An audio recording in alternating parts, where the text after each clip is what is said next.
Very good afternoon to all of you. જે બી વિદ્યાર્થીઓ ખાસ ઓનલાઈન મોડ પર લેક્ચર અટેન્ડ કરી રહ્યા છે, very good afternoon to all of you. Vishwam લાઈવના ડિજિટલ પ્લેટફોર્મ પર આપ સર્વેનું હાર્દિક સ્વાગત છે.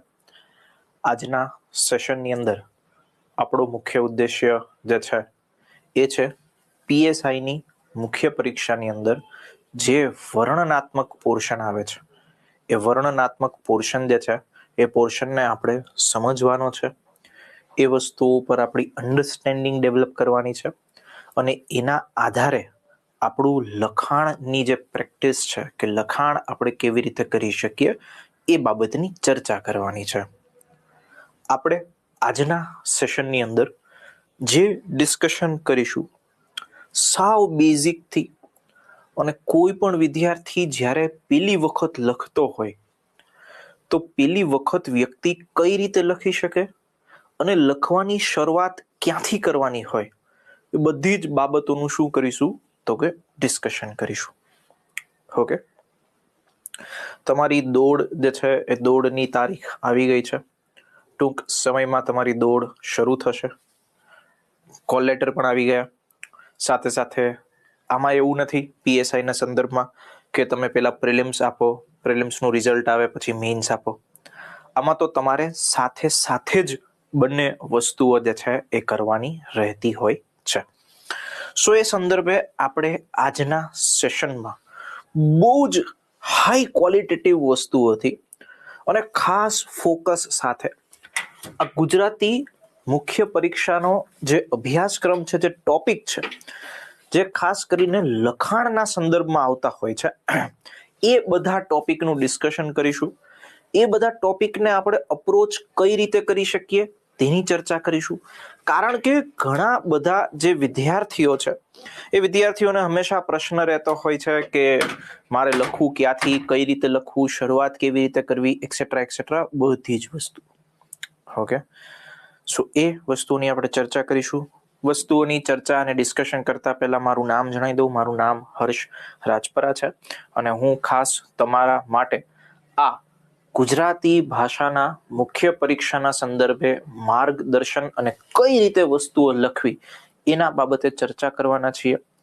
પહેલેથી લઈને છેલ્લે સુધી આ લેક્ચર જોજો, કારણ કે જો આ લેક્ચર જોશો તો સ્પેસિફિકલી લખવાનો ડર તમારો જતો રહેશે. અને એ ડર હું જતો રહેશે એટલે આપણે એવું તમને કોઈ જાહેરાતના માધ્યમથી નહીં કહેતો ડર જતો રહેશે, પણ ખરેખર વસ્તુઓ સમજાશે કે ભાઈ મારે લખવાનું આવી રીતે હોય છે.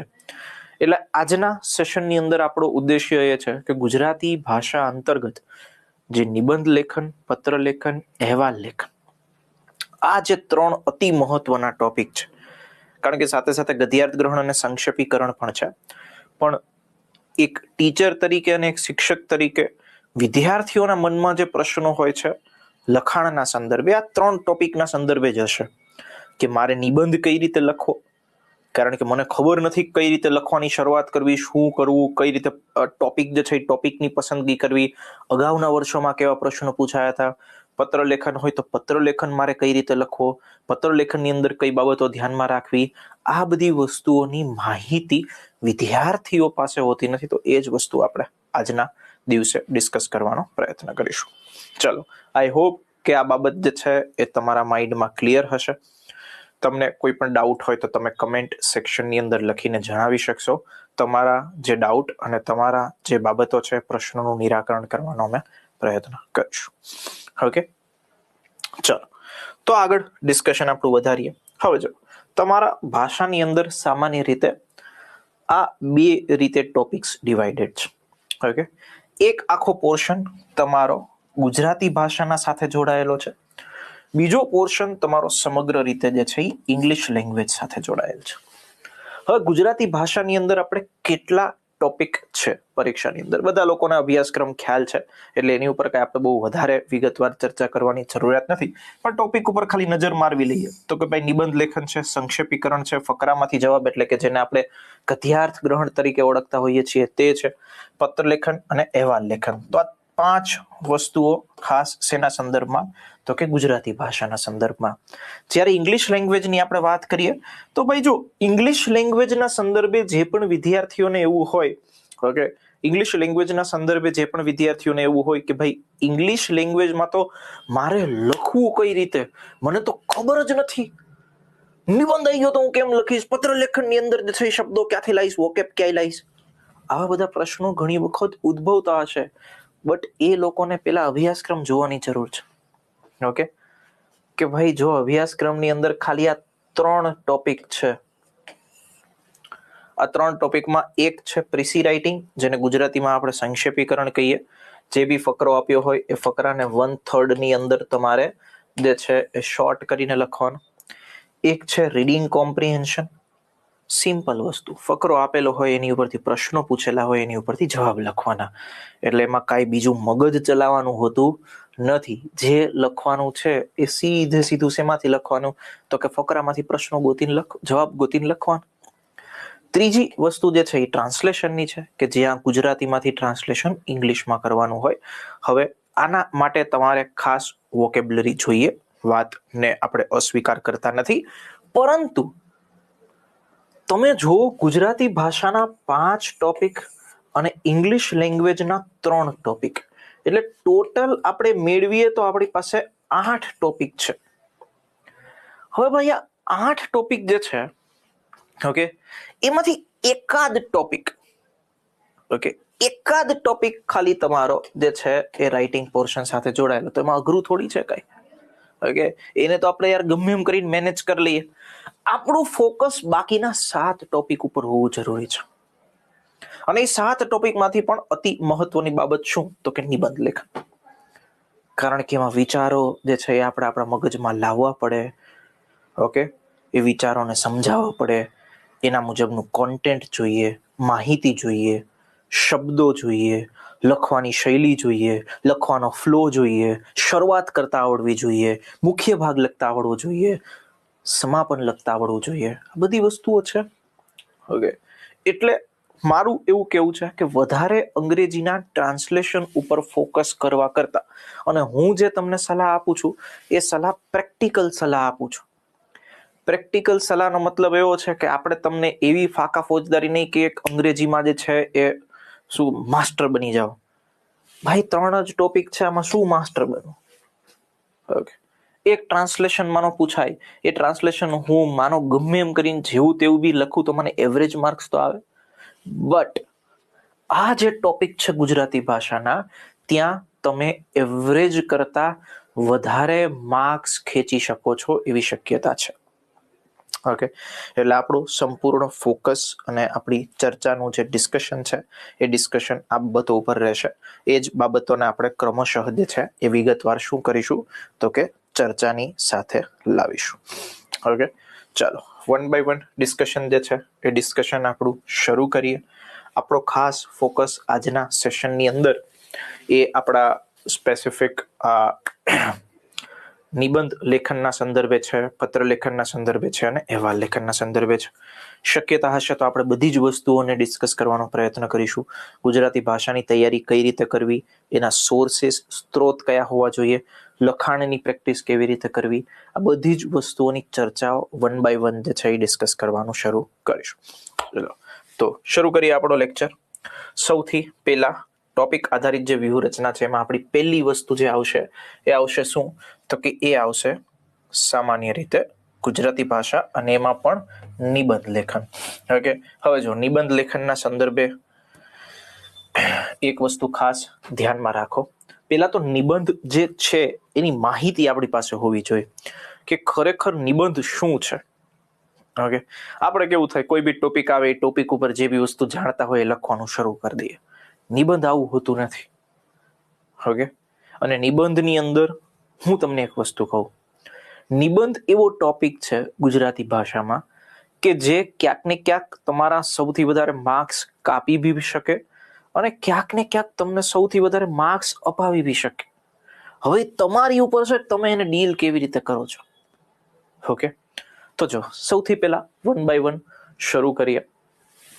ઓકે, યસ, ડેફિનેટલી ગુજરાતી ભાષાના મહત્વના ટોપિક્સ જે છે એની ચર્ચા હું જ કરવાનો છું, એટલે ઓબ્વિયસલી બધા જ ટોપિક્સ વચ્ચે એક સિંક્રોનાઇઝેશન અને ક્યાંક ને ક્યાંક એક આખી લિંક જાળવવા માટે હું તમને જે છે એ મદદરૂપ બનીશ. મારો મહત્વનો જે ઉદ્દેશ્ય છે એ મેઇન 3 ટોપિક કરાવવાનો છે.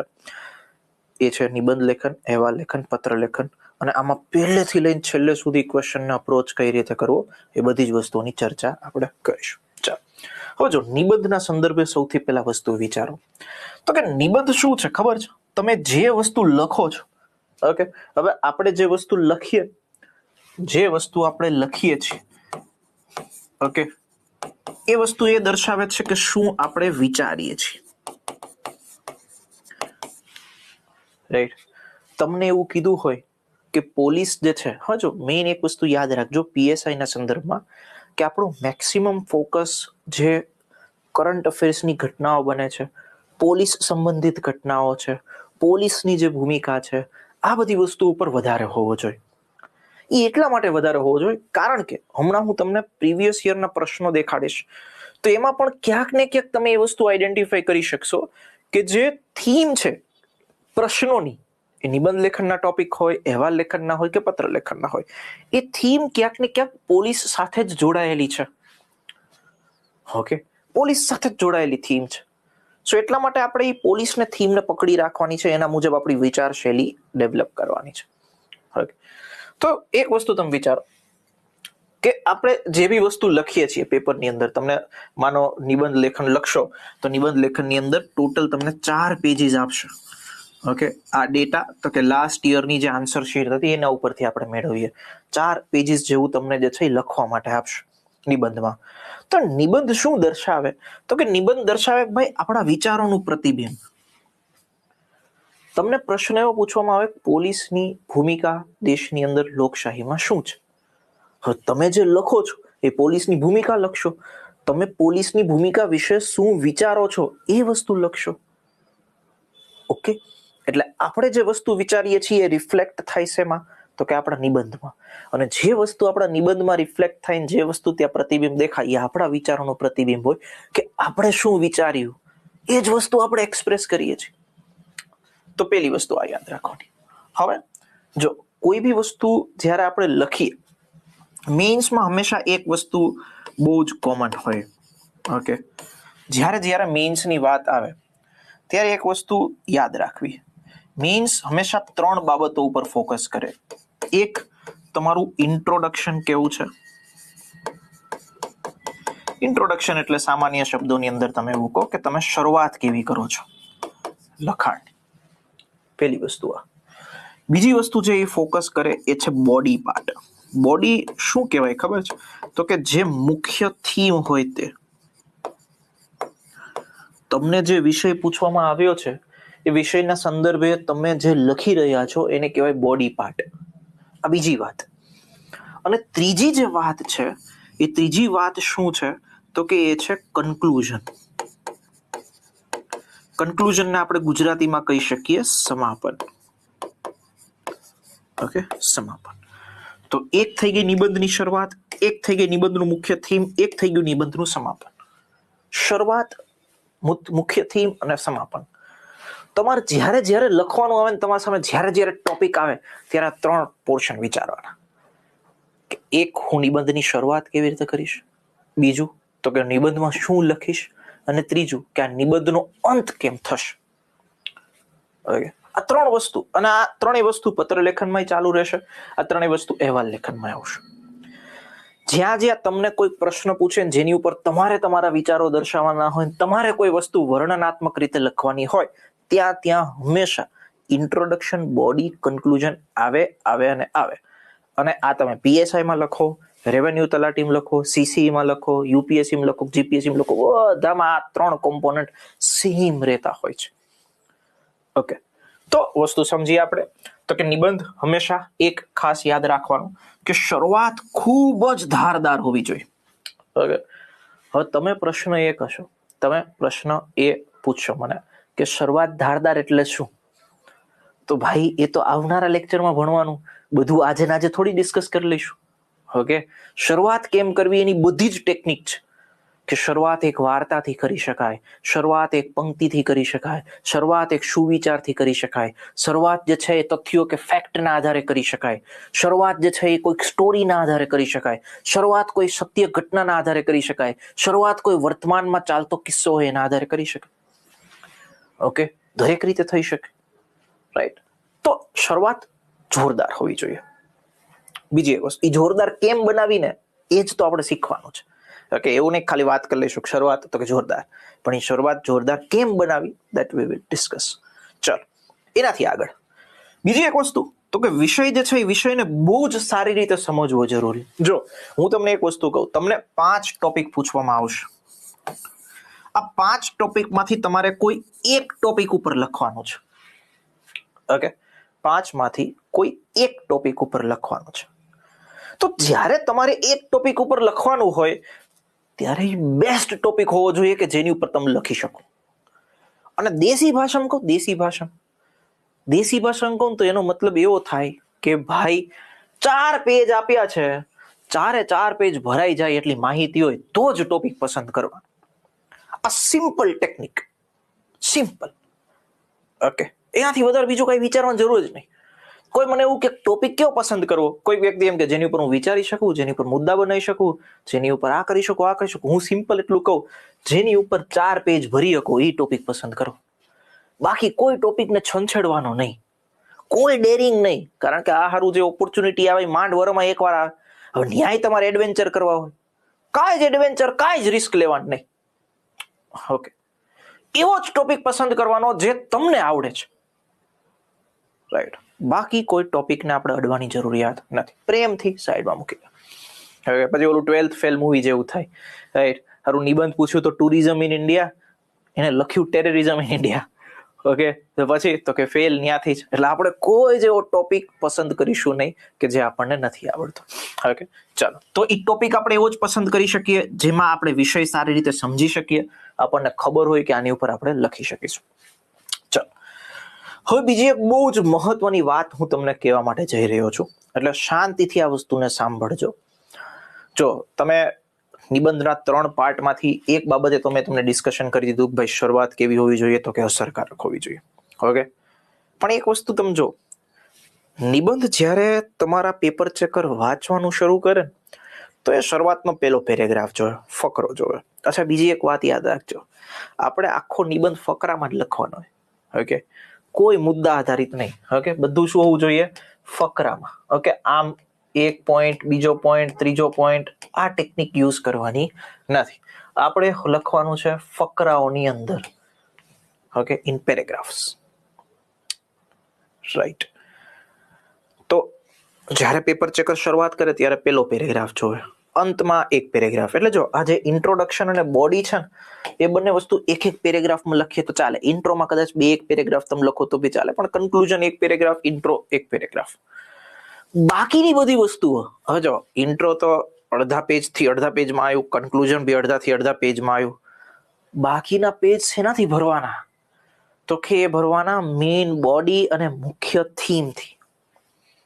ઓકે, એનાથી આપણું આખું શું વસ્તુ ડિસાઈડ થાય તો કે નિબંધમાં કેટલા માર્ક્સ મળશે તે. Okay, right. એ વસ્તુઓ ચર્ચા કરીએ. રાઈટ. ચલો તો હવે જે મેઇન પાર્ટ છે, મેઇન બોડી પાર્ટ છે, એ બોડી પાર્ટ કેવો હોવો જોઈએ? તો હું જે શબ્દ તમને આપું છું એ શબ્દને તમે આમ છે ને મગજની અંદર ઘૂસેડી દેજો કે મારે નિબંધ લખવાનો તો આમ જ લખવાનો. અને એ કેમ લખવાનો? તો કે નિબંધની અંદર હોવા જોઈએ મલ્ટી ડાયમેન્શન.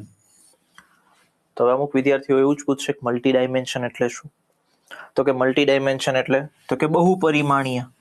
તો પ્રશ્ન એ પૂછશે કે તો તમે ખાલી ટ્રાન્સલેશન કીધું ઇંગ્લિશથી ગુજરાતીનું, મતલબ શું થાય આનો ઈ જણાવો. તો મતલબ સાંભળો શું થાય. કોઈ બી નિબંધ હોય ને, એ નિબંધને આપણે દરેક અલગ અલગ એંગલથી લખવા પડે. ઓકે, અલગ અલગ એંગલથી. આ અલગ અલગ એંગલનો મતલબ શું? તો કે હવે તમને એવું કીધું હોય કે આપણા દેશની અંદર, ઓકે, તમને એવું કીધું હોય કે આપણા દેશની અંદર જે પોલીસ છે, હવે પોલીસ છે એ પોલીસની ભૂમિકા શું? તમને માનો આવો ક્વેશ્ચન પૂછ્યો તો શું તમે ખાલી એટલું જ લખો કે કાયદો ને વ્યવસ્થા પોલીસ સંભાળે? ઓકે, જો આવું તમે લખો તો આ તો તમે ખાલી એક એસ્પેક્ટ થી વિચાર્યું એવું નક્કી થાય. ઓકે, તમારે અલગ અલગ વસ્તુઓ પ્રેઝન્ટ કરવી પડે. અલગ અલગ વસ્તુ એટલે શું? તો કે જો પોલીસની ભૂમિકા સુરક્ષામાં છે, પોલીસની ભૂમિકા કાયદો અને વ્યવસ્થામાં છે, પોલીસની ભૂમિકા જે છે એ આપત્તિ વ્યવસ્થાપનમાં છે,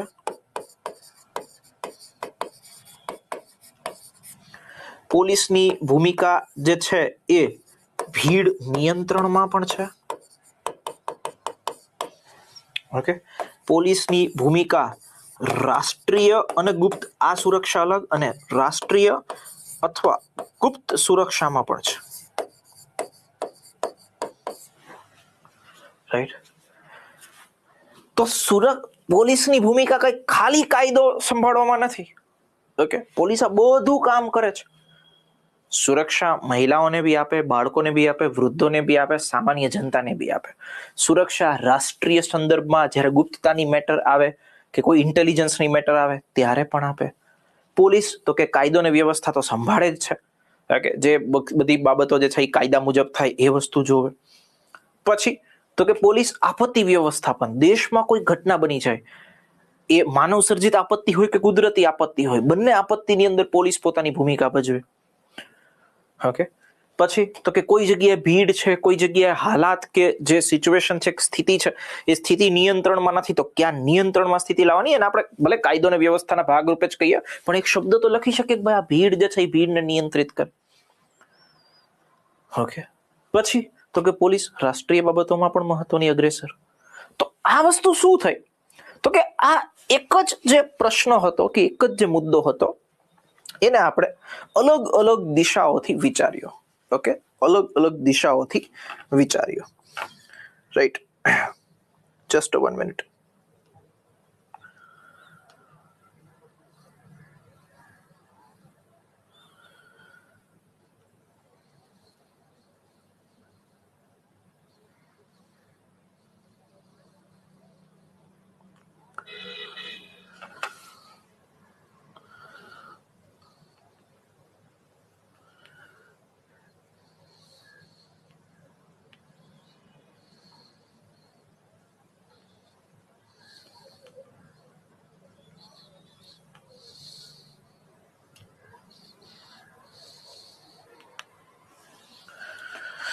યસ, ઓકે.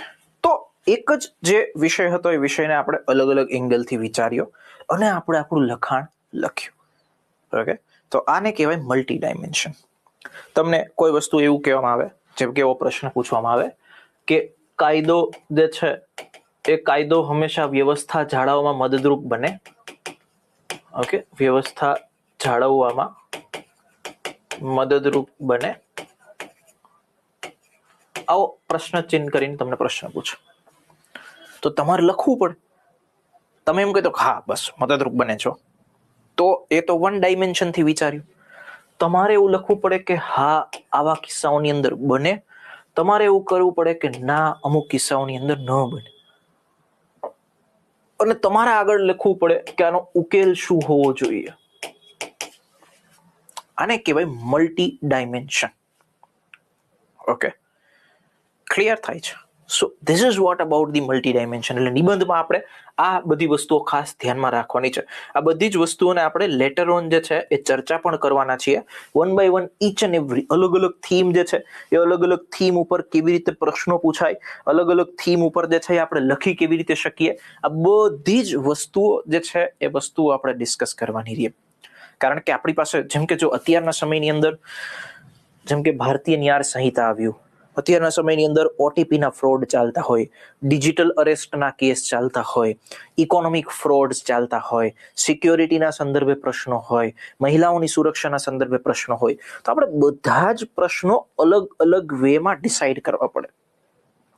એને આપણે એવું કહી શકીએ કે આપણું જે લર્નિંગ છે એ લર્નિંગ થીમ આધારિત થવું જોઈએ.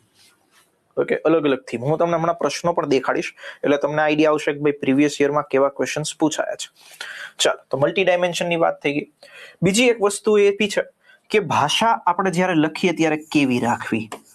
ઓકે, ભાષા કેવી રાખવી, કારણ કે ઘણી વખત જે છે એ તમે વિચાર કરો કે એવી બી વસ્તુ હોય કે એવી બી વસ્તુ આવે કે તમે જે લખો એ તમને જ ના સમજાય કે શું કીધું તમે. ઓકે, તો વિચાર કરો તમને જ તમારે લખેલું નહીં સમજાતું, પેપર ચેકરને કેમનું સમજાશે? એટલે આપણે ભાષા કેવી રાખવાની છે, તો કે ભાષા બહુ જ સરળ રાખવાની છે. આપણે એવું કોમ્પ્લિકેટેડ અને અઘરી ભાષામાં વસ્તુઓ લખવાની નથી. બહુ જ સરળ ભાષામાં જે છે એ વસ્તુઓ લખવાની છે. એટલે ભાષા પણ આપણે શીખીશું તો કે એવા શબ્દો લખીશું અને એવી વસ્તુઓ લખીશું, એવી શૈલીમાં લખીશું કે જે સામેવાળી વ્યક્તિને સમજાય, મગજમાં બેસે. પ્લસ બીજી વસ્તુ એ કે તમે અંતમાં સુવિચાર પણ લખી શકો. ઓકે, તમને એક સુવિચારોની યાદી આપવામાં આવે કે પોલીસ સાથે જોડાયેલા આવા સુવિચાર છે, પોલીસની ભૂમિકાના આવા સુવિચાર છે, સરદાર વલ્લભભાઈ પટેલે પોલીસ વિશે શું કીધું છે, અન્ય બીજા મહાન વ્યક્તિઓએ પોલીસ વિશે શું કીધું છે. આવા જો કોટ્સ અને સુવિચાર તમારી પાસે હોય, ઓકે, જો હોય તો લખવાના, હોય તો સારો એક ઇમ્પેક્ટ પડે, પણ ન હોય અને ન લખો તો ખરાબ એની ઇમ્પેક્ટ પડતી નથી. આ બી એક વસ્તુ યાદ રાખવી જોઈએ. ઓકે, એટલે તો કે વિષયના અનુરૂપ તમે અમુક કોટ્સ લખી શકો. હવે બે વસ્તુ આપણે ડિસ્કસ કરી. એક આપણે ઇન્ટ્રોડક્શનની પણ ચર્ચા કરી, એક બોડી પાર્ટની પણ ચર્ચા કરી. હવે ત્રીજી વસ્તુ કન્ક્લુઝન. તો કે જો કન્ક્લુઝન કેવું હોવું જોઈએ, સિમ્પલ એક જ શબ્દ યાદ રાખવાનો, કન્ક્લુઝન સકારાત્મક હોવું જોઈએ, પોઝિટિવ. ઓકે, પોઝિટિવ કન્ક્લુઝનનો મતલબ શું? તો કે જો તમને કોઈ એક સમસ્યા આપી હોય કે ભારત દેશની અંદર, તો કે ભારત દેશની અંદર ભીડ દ્વારા હત્યાની સમસ્યા ખૂબ જ ચિંતાજનક વિષય, આવો એક તમને ટોપિક આપ્યો. હવે આ ટોપિક ઉપર તમે એસે લખ્યો, બધી વસ્તુ માહિતી આપી કે ભાઈ આ શું કામ થાય છે, ભીડ દ્વારા હત્યા થવાના કારણો જણાવો. કારણો તમે લખો, ભીડ દ્વારા હત્યા થાય તો એની અસર આવી થાય, ભીડ દ્વારા હત્યા જે છે એને આવી રીતે સરકારે નિયંત્રિત કરી, એક્સેટ્રા એક્સેટ્રા. અંતમાં વિચાર કરો, તમે કન્ક્લુઝન એવું લખો કે ભાઈ એ તો આ ભીડ દ્વારા હત્યા જે છે તો થતી રહેવાની, એમાં બહુ વધારે ચિંતા કરવાની જરૂર નથી, આવડો મોટો દેશ છે, આવી વસ્તુઓ ચાલતી રહે. શું આવું કન્ક્લુઝન ચાલે? ઓબ્વિયસલી ના ચાલે. રીઝન તો કે તમે જે વસ્તુ લખો છો એનાથી તમે કોઈ એક વસ્તુનો પ્રોપર એન્ડ આપવા માટે માંગો છો, અને તમે જે વસ્તુઓ લખો એનાથી એક યોગ્ય અને પોઝિટિવ સમાપન આવવું જોઈએ. ઓકે, કે જે કોઈ બાબતનો ઉકેલ સૂચવે. તમે પીએસઆઈ ની અંદર જશો તો તમે કંઈક સોલ્યુશન કરવા માટે જાઓ છો, તમે પ્રોબ્લેમ્સ ક્રિએટ કરવા નહીં જતા. ઓકે, તો પ્રોબ્લેમ્સ તો બધાને ખબર છે કે આવી વસ્તુ છે, જરૂરિયાત શેની છે તો કે સોલ્યુશનની છે. ઓકે, એટલે સોલ્યુશનની મેટર આપણે અંતમાં હંમેશા લખવાની, અને એ સોલ્યુશન આપણું સકારાત્મક, પોઝિટિવ એ ટાઈપમાં કન્ક્લુઝન હોવું જોઈએ. મગજમાં બેસે છે તો કોમેન્ટમાં લખીને જણાવી દેજો. Okay, everyone.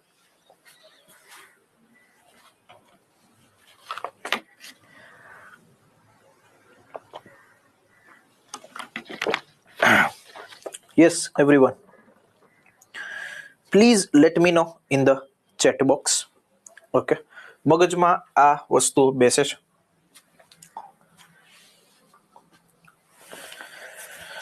Yes, everyone.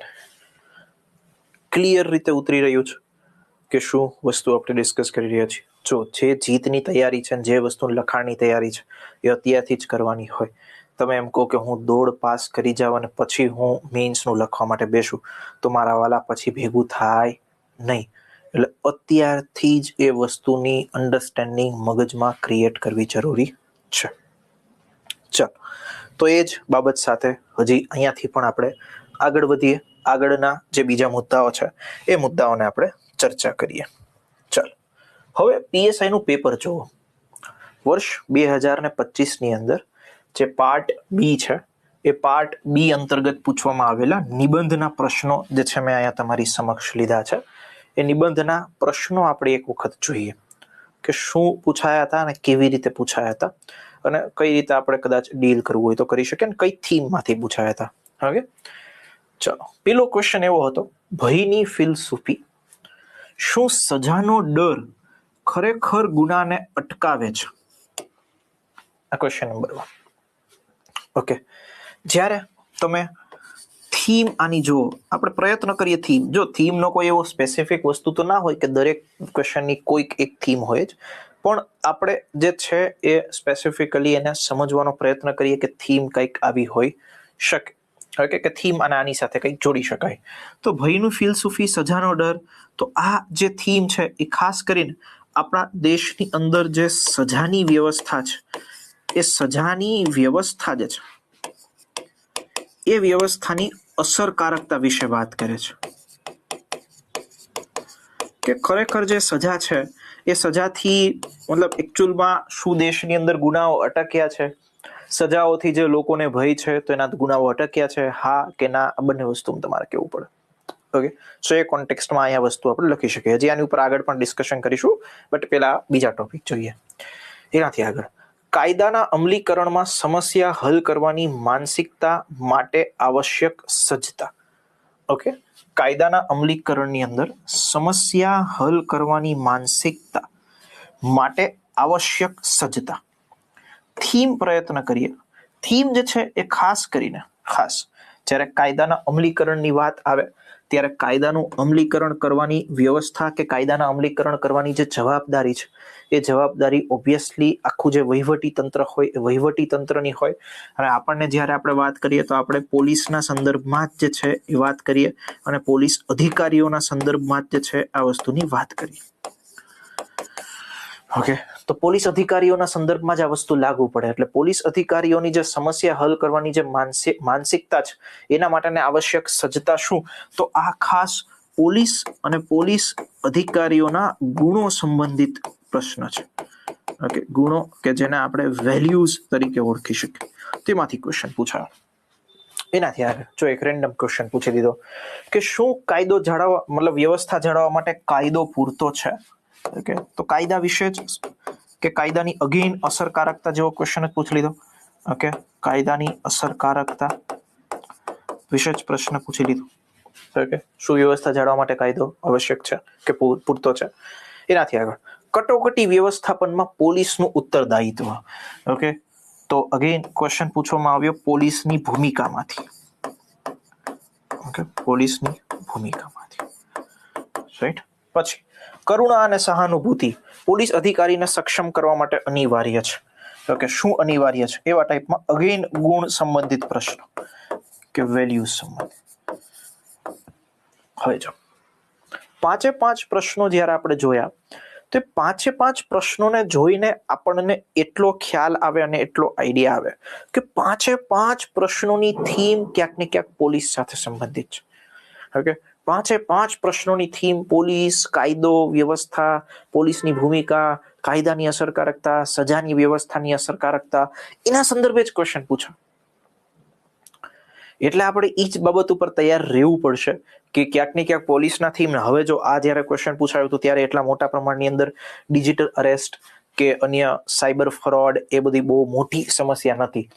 Okay, હવેના સમયમાં ડિજિટલ અરેસ્ટ અને સાયબર ફ્રોડ અને આ બધી વસ્તુની સમસ્યા દિવસે ને દિવસે જે છે એ વધી રહી છે. સો એના સંદર્ભે પ્રશ્નો પૂછાવાની જે છે એ મહત્તમ શક્યતા આપણે કહી શકીએ કે આગળના સમયમાં પૂછાય. અને બાકી આ બધા પ્રશ્નો પણ જે છે એ પૂછાવાની શક્યતા છે. તો આ પ્રશ્નોની વાત થઈ ગઈ. હવે જો નિબંધ લખતી વખતે કઈ વસ્તુ ધ્યાનમાં લેવી. ઓકે, આ એક અમુક બેઝિક પોઈન્ટ્સ જોઈએ. તો બેઝિક પોઈન્ટ્સની અંદર ખાસ એક વસ્તુ તમે સમજો. પહેલી વસ્તુ તો આવી જાય તમારું ટોપિક સિલેક્શન. એટલે કે જો આ 5 ટોપિક છે, હવે જો મને કોઈ વ્યક્તિ એવું કે આ 5 ટોપિકમાંથી જે છે એ તમારે શું પસંદ કરવું, તો હું તમને એમ કહું જેમાં મને સૌથી વધારે હું વસ્તુ લખી શકતો હોય એ હું લખું. તો માર જાતને પ્રશ્ન પૂછવાનો કે આ ભયની ફિલસૂફી, સજાનો ડર, શું ખરેખર ગુનાને અટકાવે છે, તો એમાં હું વિચારું કે હું 2 વસ્તુ લખી શકીશ કે હા એક રીતે અટકાવે છે, હા ના એક રીતે નથી અટકાવતું, આવી વસ્તુ. તો મને એવું થયું કે યાર હું એટલું બધું નહીં લખી શકું. બીજું, કાયદાના અમલીકરણના સમસ્યા હલ કરવાની માનસિકતા માટે આવશ્યક સજ્જતા. ઓકે, કાયદો જે છે એ કાયદોને લાગુ કરવા માટે શું માનસિકતા હોવી જોઈએ, તો કે એક માનસિકતા એવી હોવી જોઈએ કે જેમાં કાયદા વિશેની જાણકારી હોય. એક તો કે કાયદા વિશે ઝડપથી જે છે એ કાર્યવાહી, ચાર્જશીટ આપવાની વિગતો હોય, તપાસ કરવાની હોય, એ ઇન્ફોર્મેશન હોવી જોઈએ. એક તો કે ભાઈ નિષ્પક્ષ રહીને કાયદાનું જે અમલીકરણ જે છે એ કરવાની વિગતો હોય. ઓકે, એક્સેટ્રા આવું હોય કે જેમાં હું વસ્તુ લખી શકું. ઓકે, મારું મગજ ત્યાં ચાલે. પછી શું વ્યવસ્થા જાળવવા માટે કાયદો પૂરતો જ? તો આ વાંચીને મારા મનમાં તો એટલું જ આવે કે હા પૂરતો છે, અને અમુક કેસોની અંદર ના નથી, કારણ કે જ્યાં વ્યવસ્થા ખરાબ થઈ ત્યાં. ચલો પછી આવે કટોકટી વ્યવસ્થાપનની અંદર પોલીસનું ઉત્તરદાયિત્વ. તો હવે હું એવું વિચારું કે દેશની અંદર કઈ કઈ કટોકટી, દેશની અંદર સુરક્ષાની કટોકટી, દેશની અંદર જે છે એ કોઈ ભીડ બેકાબુ હોય તો એની કટોકટી, દેશની અંદર કોઈ કોમી હુલ્લડો થયા હોય, કોઈ પણ પ્રકારની અન્ય બાબતો થઈ હોય, ઓકે, કોઈ સ્થિતિ બેકાબુ બની હોય એની કટોકટી, દેશની અંદર કોઈ કુદરતી હોનારત આવી હોય, કુદરતી હોનારતની અંદર તમે માની લો કહી શકો કે ભાઈ ચલો કોઈ બી જગ્યાએ લેન્ડસ્લાઇડિંગ થઈ ગયું, ભૂકંપ આવ્યો, એક્સેટ્રા એક્સેટ્રા, આ એક પ્રકારની કટોકટી છે તો એની વાત થઈ ગઈ હોય. ઓકે, દેશની અંદર કોઈ માનવ સર્જિત હોનારત આવી હોય. ઓકે, માનવ સર્જિત હોનારતની અંદર સામાન્ય રીતે આપણે એવું ગણી લઈએ કે ભાઈ આ કોઈ આતંકવાદી જેવી સ્થિતિ કેવી ઘટનાઓ બને છે આવી ગઈ. તો જો મેં તમારી સામે ડિસ્કશન કર્યા તો મારી પાસે 4, 5, 7, 8 મુદ્દાઓ નીકળી આવ્યા કે આવી કટોકટી, આવી કટોકટી, આવી કટોકટી, આવી કટોકટી. મારે તો શું કરવાનું? આ બધી જ કટોકટીની અંદર પોલીસનું ઉત્તરદાયિત્વ શું છે એ લખવાનું. તો મારો ટોપિક અહીંથી નીકળે. ઓકે, અહીંથી હું ટોપિક ખેંચીને કાઢી શકું કે ભાઈ આની ઉપર 4 પેજ આપણે આરામથી ભરી દઈશું. કારણ કે હું એવું લખું કટોકટી જ્યારે આવું થાય ત્યારે સ્થિતિ કેવી બને અને આ સ્થિતિમાં પોલીસે શું કરવું જોઈએ. બસ મારા 4 પેજ ભરાઈ. ઓકે, મતલબ મારી પાસે કોન્ટેન્ટ, તમારી પાસે કોઈ બીજા વિષયનું કોન્ટેન્ટ પણ હોઈ શકે, બીજા ટોપિકનું કોન્ટેન્ટ પણ વધારે સારું હોઈ શકે. મારી પાસે આ ટોપિકનું કોન્ટેન્ટ છે એટલે હું ઈ મુજબ વસ્તુઓ જે છે એને લખવાનો પ્રયત્ન કરીશ. તો આ વસ્તુ થઈ ગઈ. ચલો પછી તો કે કરુણા અને સહાનુભૂતિ પોલીસ અધિકારી માટે સક્ષમ કરવા માટે અનિવાર્ય છે. તો કે હા છે બી ખરી, અને અમુક કિસ્સાની અંદર ચલો કે ભાઈ બધી જ વસ્તુમાં સહાનુભૂતિ કરુણાથી પોલીસ વાળા કામ કરે તો ઘણી વખત કાયદો ને વ્યવસ્થા જોખમાય. તો આની ઉપર મારી પાસે એટલું બધું કોન્ટેન્ટ નથી તો હું નહીં લખું. ઓકે, તો મતલબ મારો ટોપિક સિલેક્શન થઈ ગયો. તો મતલબ મેં મારા જાતને પૂછ્યું કે હું શેની ઉપર વધારે લખી શકું, એ વસ્તુ લખીશ. પછી બીજો પોર્શન આવે વિચારોનું મંથન. એને આપણે બ્રેઇન સ્ટોર્મિંગ તરીકે પણ ઓળખી શકીએ. આ વિચારોનું મંથન શું કહે છે? તો કે આ વિચારોનું મંથન એ જ બાબત દર્શાવે છે કે ભાઈ મારે લખવું શું. ઓકે, લખવું શું. તો જ્યારે લખવું શું એવો પ્રશ્ન આવશે ત્યારે હું આખી મારું એક છેલ્લું પેજ હશે જેને આપણે સામાન્ય રીતે રફ પેજ તરીકે ઓળખતા હોય. તો આજે છેલ્લું પેજ હશે, રફ પેજ હશે. એ રફ પેજની અંદર જે છે એ હું શું કરીશ તો કે હું એક પ્રકારનું આખું માળખું બનાવીશ કે હું મારા નિબંધની શરૂઆતની અંદર શું લખીશ. ઓકે, પહેલી વસ્તુ આ. બીજું કે હું એનો જે મુખ્ય ભાગ છે એ મુખ્ય ભાગમાં કેટલા મુદ્દાઓ લખીશ, શોર્ટમાં લખું. એવું નહીં કે આખો નિબંધ ત્યાં લખવાનું, શોર્ટમાં લખવાનું. અને ત્રીજી વસ્તુ હું એ બી વિચારીશ કે મારું સમાપન કઈ રીતે હશે. તો આને કહેવાય બ્રેઇન સ્ટોર્મિંગ. હા, મેં બ્રેઇન સ્ટોર્મિંગ કર્યું. એ જ સાથે મારા નિબંધની અંદર ધ્યાન મારે તો રાખવાનું જ છે, પ્રસ્તાવના જોરદાર હોવી જોઈએ, મલ્ટી ડાયમેન્શનલ વિશ્લેષણ હોવું જોઈએ, કોઈ એક જ બાબત નથી વિચારવાની. મેં તમને આગળ કીધી કટોકટીની અંદર પોલીસની ભૂમિકા શું, અલગ અલગ પ્રકારની કટોકટી વિચારો, એના મુજબ જે છે એ આન્સર લખો. પ્લસ તો કે મારું જે આખું લખાણ જે છે એ એકબીજા ફકરા સાથે જોડાયેલું હોવું જોઈએ. ઓકે, એક ફકરો લખ્યો પછી એવું નહીં કે બીજી વસ્તુની વિગતો ક્યાંથી ક્યાં ચાલુ થાય કોઈને ખબર જ ન હોય. જો પેપર ચેકર જ્યારે વાંચે ને તો પેપર ચેકરની તમારે માનસિકતા સમજવાની છે. પેપર ચેકર તમારા એકનું પેપર નહીં વાંચતો. પેપર ચેકરને આખા દિવસની અંદર જે છે એ ઘણા બધા પેપર જોવાના હોય, એનાલિસિસ કરવાના હોય અને એના મુજબ એને ચાલવાનું હોય. ઓકે, તમે પેપર ચેકરને હેરાન કરો ગૂંચવણિયું ભર્યું લખીને, કન્ફ્યુઝન વાળું લખીને, તો પેપર ચેકરને મજા આવે નહીં. એટલે હંમેશા તમારે એક વસ્તુ ખાસ ધ્યાનમાં રાખવાની કે તમે એવું લખાણ લખો કે જે પેપર ચેકર સરળતાથી ચેક કરી શકે અને વાંચવાનો ફ્લો એક મેન્ટેન થાય. તમે કર્યું હોય કે ભાઈ શરૂઆત, તો કે શરૂઆતમાં એક પેરેગ્રાફ લખ્યો, પછી બધા અલગ અલગ પ્રકારના ડાયમેન્શન લખ્યા હોય, અલગ અલગ પ્રકારની ભૂમિકાઓ લખી હોય, અલગ અલગ ફકરાઓમાં માહિતી લખેલી હોય, નાના નાના ફકરાઓમાં માહિતી લખેલી હોય. જો આ વસ્તુ પણ બહુ મેટર કરે છે. નાના નાના ફકરાઓનો મતલબ શું થાય ખબર છે? તો કે આખી માહિતી બધી જ એક મોટા ફકરામાં નહીં લખી દેવાની. એક પેજ હોય એમાં ખાલી 2 ફકરા હોય એવું નહીં. એક પેજ હોય એની અંદર ઓછામાં ઓછા જે છે એ 4 ફકરા હોવા જોઈએ અને મહત્તમ 5 ફકરા. 4 થી 5 ફકરાની અંદર તમારે લખાણ લખવાનું છે, નાનું નાનું શોર્ટ કરીને વસ્તુ લખવાની. જેથી કેવું થાય કે જે પેપર ચેકર વાંચે છે એ પેપર ચેકરના વાંચવાની અંદર જે છે એ ખાસ કરીને શું રહી શકે તો કે એક થોટ પ્રોસેસ ડેવલપ થાય, એ વસ્તુઓ કન્ટિન્યુઅસલી વાંચતા છે. ઓકે, સો એવી રીતની આખી જે મેથડ છે એ મેથડ તમારે ડેવલપ કરવી પડે જ્યારે તમે વસ્તુઓની લખાણ કરો છો ત્યારે.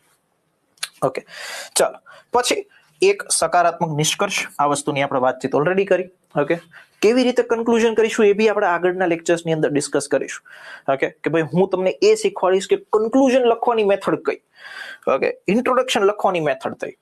બીજી વસ્તુ, ઘણા બધા વિદ્યાર્થીઓ જે છે એ ઘણી બધી ભૂલો ખાસ કરીને એસેના સંદર્ભમાં કરતા હોય છે, અને આ એસેના સંદર્ભમાં જે ભૂલો કરતા હોય છે એ કેવી ભૂલો કરતા હોય. પેલી વસ્તુ તો કે વિષયથી ભટકી જાય. ઓકે, જે વિષય આપ્યો હોય, તમને કીધું હોય પોલીસની ભૂમિકા, તમે કાયદો અને વ્યવસ્થામાં જતા રહ્યો. તમને કીધું હોય પોલીસની ભૂમિકા, તમે પોલીસની સમસ્યાઓમાં જતા રહ્યો. ઓકે, કે પોલીસમાં શું સુધારા કરવા જોઈએ એના ઉપર જતા રહ્યો. તો ન્યા વિષયથી તમારે ભટકવાનું નથી. Don't divert your self. Okay, જે વિષય છે એ વિષયને વળગી રહ્યો અને એ જ વિષયના આધારે વસ્તુઓ લખો. તો આ વસ્તુ બી આપણે ખાસ એક જોવાની છે, કારણ કે ઘણા બધા વિદ્યાર્થીઓ કેવું શરૂઆતની અંદર મસ્ત ફ્લો જાળવ્યો હોય, પેલો બીજો ત્રીજો પેરેગ્રાફ મસ્ત લખે, પણ એના પછી ક્યાંક ને ક્યાંક દાઠ વાળવાનું શરૂ થાય. તો આવું આપણે કરવાનું નથી. ઓકે, એટલે ખાસ તો કે વિષયથી ભટકવાનું નથી, પહેલી વસ્તુ. બીજું, આપણે જે લખીએ એમાં અતિશય નકારાત્મકતા હોવી જોઈએ નહીં. સાવ એક્સ્ટ્રીમ અને સાવ નકારાત્મક રીતે વસ્તુને, જો સમસ્યાઓ હોય, ઓકે, દરેક વસ્તુની સમસ્યા, પોલીસ જે વ્યવસ્થા તંત્ર છે એમાં બી સમસ્યાઓ છે, એમાં બી ઘણા બધા સુધારાઓની જરૂર છે. એનો મતલબ એવો નથી કે પોલીસ વ્યવસ્થા કામની જ નથી. ઓકે, એટલે આપણે જે આપણું લખાણ લખીએ એમાં નકારાત્મકતાઓ જે છે એ આપણે ટાળવાની છે. Okay, don't write that much extreme negative. Okay, plus તો કે આપણે ખાસ જ્યારે ફેક્ચ્યુઅલ ડેટા લખતા હોય, તથ્યો લખતા હોય, તથ્યોની ભૂલ નથી કરવાની. તથ્યોની ભૂલ એટલે કેવી, તો કે આપણા દેશની અંદર કોઈ કાયદો છે, કોઈ કાયદાની અંદર જોગવાઈઓ છે, કોઈ આટલી કલમો છે, હવે આપણને ખબર છે કે એ પેપર ચેકરને ખબર હશે, જગ જાહેર વસ્તુઓ છે, તો આપણે એમાં ભૂલ ન કરીએ, જેથી આપણી ભૂલ એટલી એક્સપ્રેસ ના થાય, છતી ના થાય.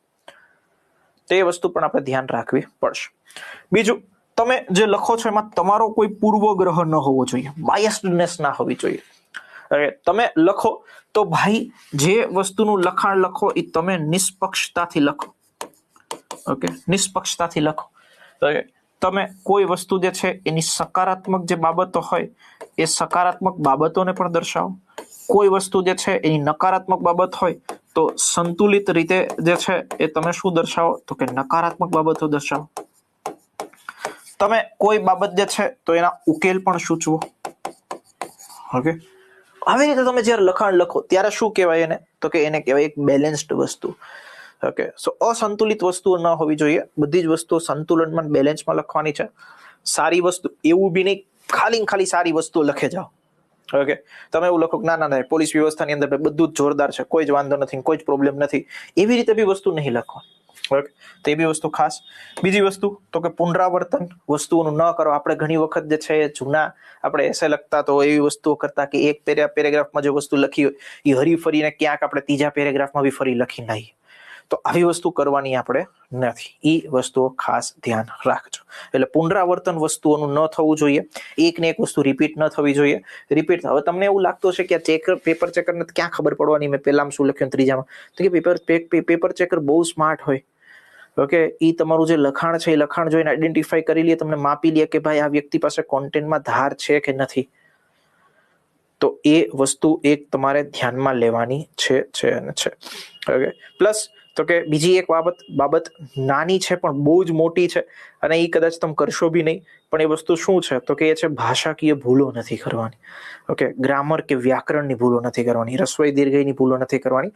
આ બધી વસ્તુ બહુ નાની મેટર છે, પણ આ નાની મેટર પણ આપણે બહુ જ મોટા પ્રમાણની અંદર વિચારીને ચાલવાનું રહેશે. ઓકે, એને તમારે એવી રીતે નહીં ભાઈ તમે ગમે એમ કરીને ગમે વ્યાકરણની ભૂલો, જો કોઈ બી વ્યક્તિ વ્યાકરણની ભૂલો કરતા હોય ને એમને ખબર છે કે મારા લખાણમાં મારાથી ભૂલો થાય છે, તો અત્યારથી એ વસ્તુ સુધારવાનો પ્રયત્ન કરજો. હવે કઈ રીતે સુધારશો, તો એના માટે ગ્રામરના નિયમો કરવાની જરૂરિયાત નથી. એના માટે તમારે જરૂરિયાત છે તો કે એ છે અતિશય વાંચનની. ઓકે, અતિશય મોટા પ્રમાણની અંદર તો કે ન્યૂઝપેપર વાંચો. એ બધી વસ્તુઓના માધ્યમથી જે છે જો તમે જોતા રહેશો તો તમને આગળ ભૂલો થશે નહીં. એ ખાસ વસ્તુ ધ્યાનમાં લેવાની છે. ઓકે, એટલે ભાષાકીય રીતે અશુદ્ધ ના હોવી જોઈએ, વ્યાકરણની ભૂલો ન હોવી જોઈએ. આ વસ્તુ આપણે ધ્યાનમાં લેવાની. તો આ નિબંધ વખતે તમારે ભૂલો કરવાની નથી, એની વિગત. હવે જો નિબંધ વખતે શું કરવું, કેમ ન કરવું, તો કે જો મુદ્દાનું પુનરાવર્તન કરવાનું નથી. આ ક્વિક ફેક્ટ જોઈ લઈએ, કારણ કે એનાથી નિબંધ કોઈ વ્યક્તિ વાંચતું હોય તો એને કંટાળાજનક લાગે. ખોટી કલમ કે કાયદાઓ ન લખવા, એનાથી તમારા જ્ઞાન ઉપરની શંકા ઊભી થાય કે તમને આવડે છે નથી આવડતું. ખૂબ લાંબા પેરેગ્રાફ લખવાના નથી, કારણ કે એનાથી વાંચનારને કઠિનતા, ઓકે, એને સ્પષ્ટ રીતે વંચાતું હોય એવી વસ્તુ થતી નથી, એને બોરિંગ લાગે. બીજી વસ્તુ, કોઈ પણ પ્રકારના વ્યક્તિગત આક્ષેપો, તમારે પોતે ગુસ્સો હોય, તમને કોઈક મતલબ તમને સરકાર ઉપર ગુસ્સો હોય, તમે એવું લખો નિબંધની અંદર એક સરકાર તો આમ ખરાબ કામ કરે, તો એવું નહીં કરવાનું, તમે સરકારમાં જ જાઓ છો, તો ખાસ ધ્યાન રાખજો. ઓકે, અને માત્ર સમસ્યાઓ ગણાવવાની નથી, સોલ્યુશન્સ પણ આપવાના છે. ફક્ત સમસ્યા નહીં પણ સોલ્યુશન, એ એક આપણો ખાસ અપ્રોચ હોવો જોઈએ. ઓકે, ઝડપથી ચેટ બોક્સની અંદર લખીને જણાવી દો, મગજમાં બેસે છે એવરીવન, ઝડપથી.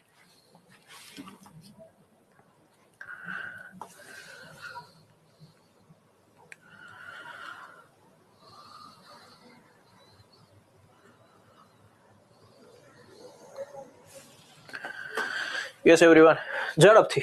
Yes please. મગજમાં બેસે છે આ મુદ્દાઓ, ક્લિયર થાય છે જે વસ્તુઓની સ્પષ્ટતા હું તમને કરવા માટે જઈ રહ્યો છું. ઓકે, હજી આનાથી, આ તો જો બહુ જ બેઝિક બાબત છે જે આપણે ચર્ચા કરીએ, એનું કારણ છે આનાથી કોઈ, હું તમને આ વસ્તુઓ કહીશ તો એનાથી તમારી પેન કાંઈ લખાવાનું ચાલુ નહીં થઈ જાય. ઓકે, બટ એટલીસ્ટ જ્યારે લખતા હશો ત્યારે એ વસ્તુ ધ્યાનમાં રહેશે કે મારે કઈ કઈ બાબતો જે છે એની ઉપર ફોકસ કરવાનું છે. અને એક વસ્તુ યાદ રાખજો, મુખ્ય પરીક્ષાના સંદર્ભે, મુખ્ય પરીક્ષા ખાલી લખવાની બાબત નથી, ખાલી પેજ ભરીને આવી જવાની બાબત નથી. જે વ્યક્તિ પાસે કોન્ટેન્ટ માહિતી હશે એ જ વ્યક્તિ વિજેતા ગણાશે. આ લખવાનો એક સામાન્ય નિયમ છે અને મેઇન્સનો એક સામાન્ય નિયમ છે. એટલે આ બાબતો જે છે એ આપણે ખૂબ ખૂબ ખૂબ વધારે ફોકસથી વિચારીને જે છે એ ચાલવી પડશે. યસ, નિબંધ વિશેના ડાઉટ્સ એક વખત ઝડપથી પૂછી લો. જે બી વિદ્યાર્થીઓને નિબંધના સંદર્ભમાં કોઈ પ્રશ્ન હોય એક વખત ઝડપથી પૂછી લો પ્લીઝ એવરીવન.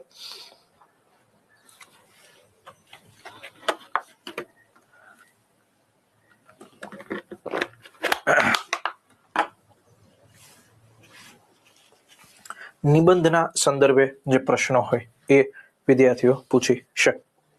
વિદ્યાર્થીઓ નિબંધના સંદર્ભે કોઈ પ્રશ્ન હોય તો પૂછી શકે. આ આપણે નિબંધની બેઝિક વસ્તુની ચર્ચા કરી. હજી તો નિબંધ શરૂ કરવા માટેની કે કઈ રીતે ટેકનિક હોય એ બી આપણે ડિસ્કસ કરવાની. નિબંધનું આખું બોડી પાર્ટ લખવા માટેની બધા અલગ અલગ ડાયમેન્શન્સ છે એની વસ્તુની ચર્ચા કરવાની. અને સાથે સાથે જે છે સમાપન કઈ રીતે કરવું એ બી વસ્તુ લખવાની છે. ઓકે, આપણા પોઝિટિવ અનુભવ કે કોઈ વ્યક્તિ સાથે કે અધિકારીના સાથેના જે આપણા સારા અનુભવ હોય એક્ઝામ્પલ તરીકે લખી શકાય, ડેફિનેટલી લખી શકો. ઓકે, પ્રેક્ટિકલ એક્ઝામ્પલ્સ તમે લખી શકો. કોઈ પોલીસ અધિકારીએ જે છે, જેમ કે હેડ કોન્સ્ટેબલ જે ખાસ 26/11 અટેકની અંદર પોતે શહીદ થયા, એમના સંદર્ભની અંદર તમને મી સ્ટોરી ખ્યાલ હોય તો એ સ્ટોરીને તમે ડિક્ટેટ કરી શકો. એનાથી ઇમ્પેક્ટ સારી બી પડે અને તમે કરંટ બાબતો સાથે અનુભવી છો, તમે કરંટ બાબતથી માહિતગાર છો. આ બધી જ વસ્તુની ખ્યાલ જે છે એ કોઈ એઝ અ ઇવેલ્યુએટરને જે છે એ ખ્યાલ આવે. એટલા માટે ડેફિનેટલી એ વસ્તુ લખી શકાય. બહુ જ સારો અપ્રોચ છે. ઓકે, ડેફિનેટલી લખી શકાય. યસ, એની અધર ડાઉટ્સ, કાંઈ વસ્તુ જે છે મગજમાં ના બેસતી હોય તો ચલો.